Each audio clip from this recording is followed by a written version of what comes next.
Morning. Good morning. Let's see. What are we doing today? What? Another monkey episode?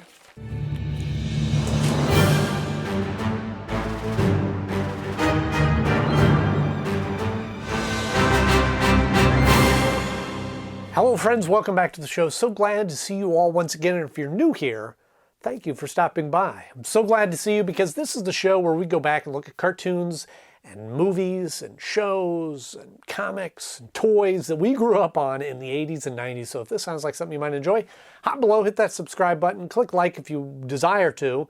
I don't know what that does, but people say it. We're about the halfway point of the last season of Batman Beyond.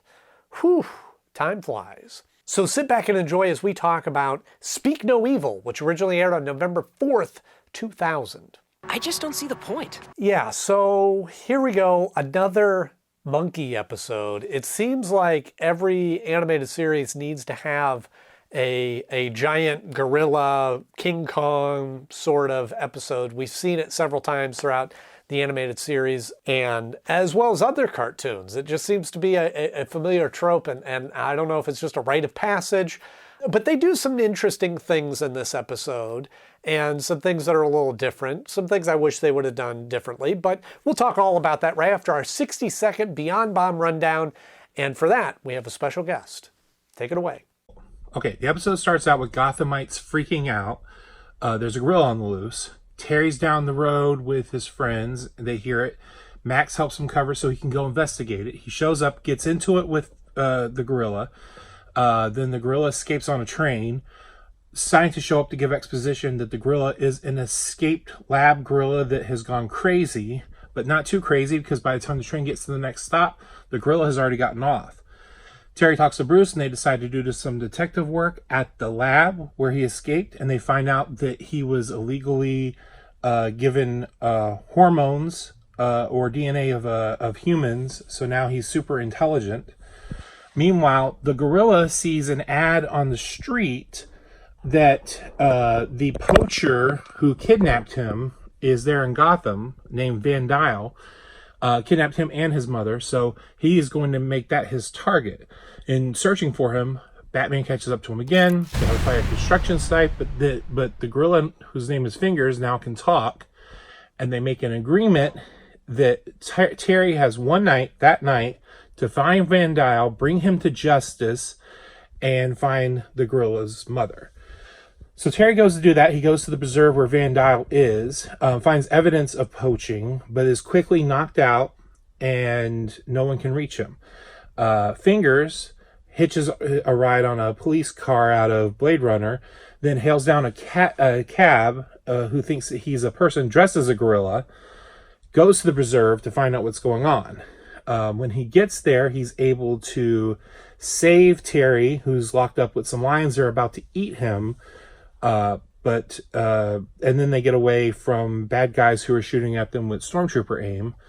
The Batman takes out all the bad guys except for Van Dyne, who tasers him, but Fingers takes out that Van Dyne, is about to kill him, but Terry talks him down. There's no way to find Fingers' mother, but Fingers agrees to go back to Africa, where he is going to stop other poachers from doing the same thing. Hey, it's Gotham City. That's practically our theme song. I do like the opening scene of this where you're obviously seeing through the perspective of something or someone and seeing people run away in fear. And it's kind of a very Twilight Zone kind of technique, which is kind of fun. And then you see the camera pan up to a reflection, a mirror, and we see that it's a gorilla. And you go, oh, wow, what's going to happen? This is cool.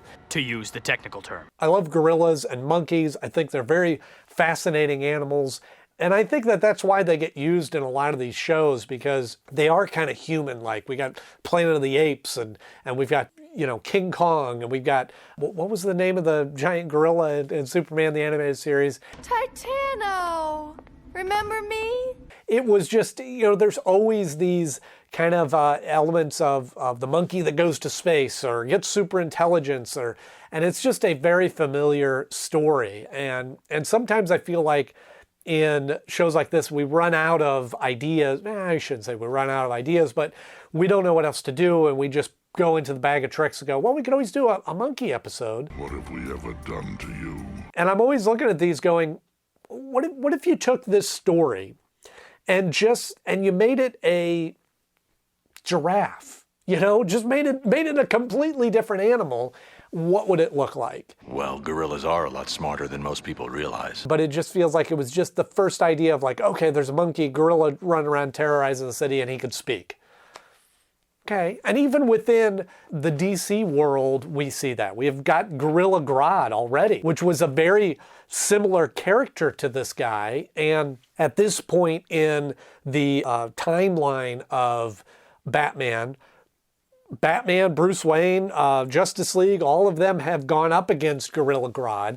And so this felt like just sort of a knockoff of their own character, which I thought was a little cheap to me. But here we are. We're into the episode, so we'll try to unpack it as best we can. Just as soon as I go buy someone a beefy burger. And then the scene with the gang, with Terry and Dana and Max and Howard. Howard's in a lot more of these episodes than I thought he was, and he's a fun character. But I like this scene where they're going into the library, and it's interesting now watching it today because how true those statements are about how outdated libraries are or how we don't need them as much as we used to and things like that. It's so retro. That's very, very true, kind of on the nose, that we do have access to all the information we can. And I'd be curious what it's like in high school or college now, where do kids still go to the library and pull out books and research and write note cards and take notes, or is it all just and research online? Because there is something, when I sit down to read a book, I like opening up having a physical book to read. You can't get that over the net. I'm not against digital copies. I love audiobooks and things like that. But sometimes when I want to just actually sit down and read for enjoyment, I like a physical book.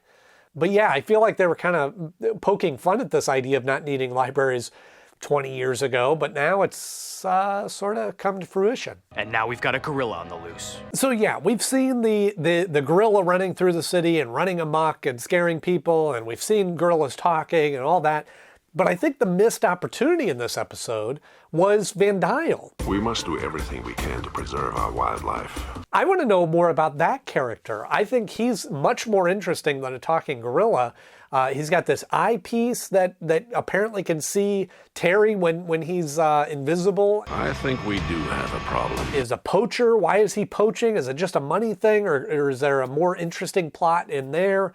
That to me was a much more interesting story, that it was like they spent some time developing this character and he ends up being just kind of a throwaway to Fingers, which isn't even a great name for a gorilla. They do acknowledge that it was the doctor's or the scientist's daughter that named him. But in either case, it's just not as interesting of a story to me. Van Dyel.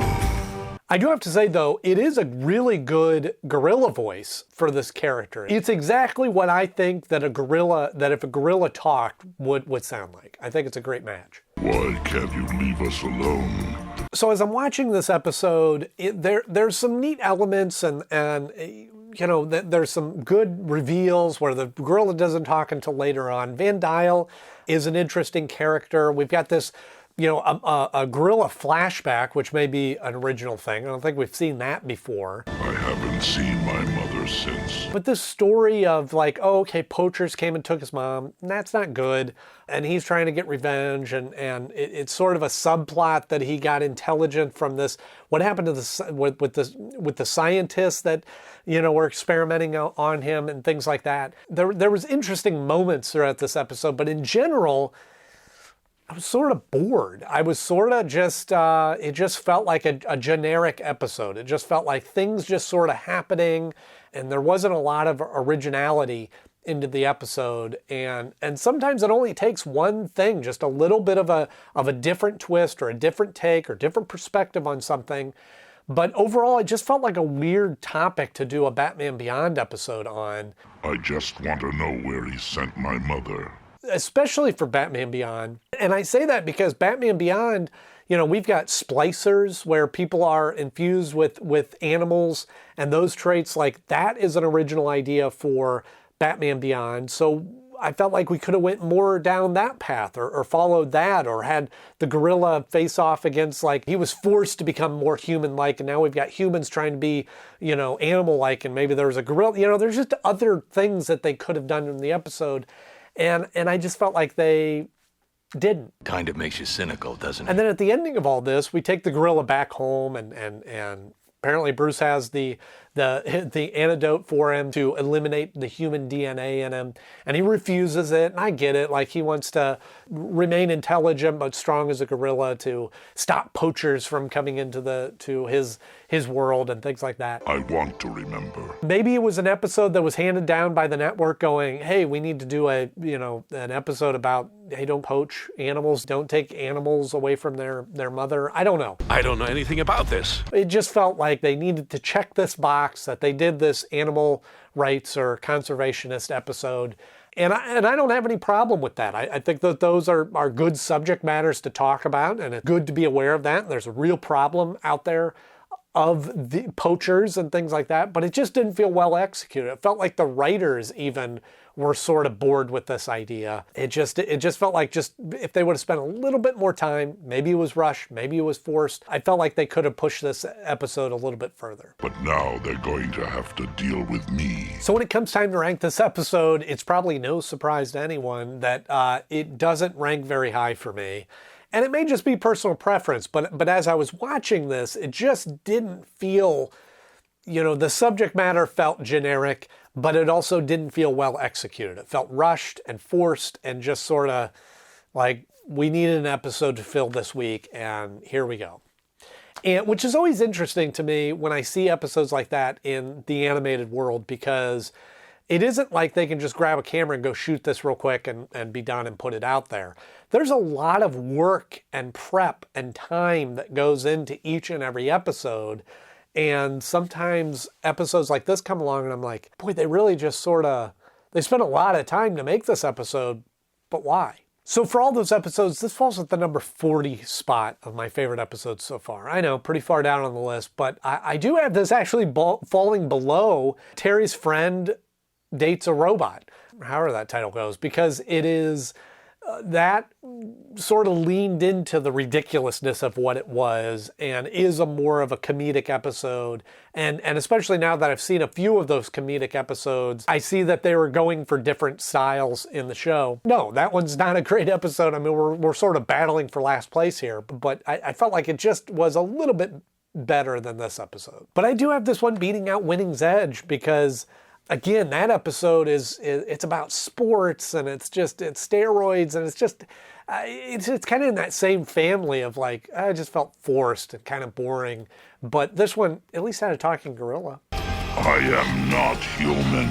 So my question for you is, what would you have done differently in this episode to make it a little bit more interesting, a little bit more engaging, a little bit more intriguing that they missed out on doing? Let me know in the comment section below. If you enjoyed this episode, please click that like button, and better yet, share it with a friend, because I always enjoy bringing new people into the fold. So if you have a social media account that you could share this with, or just email the link to somebody that you know would enjoy this, I always appreciate that. And if you want to see more episodes like this, just hit subscribe. I have new episodes coming out every Tuesday and Thursday, so you don't want to miss out. As always, thank you so much for watching. I'm Andy Knode. I'll see you soon.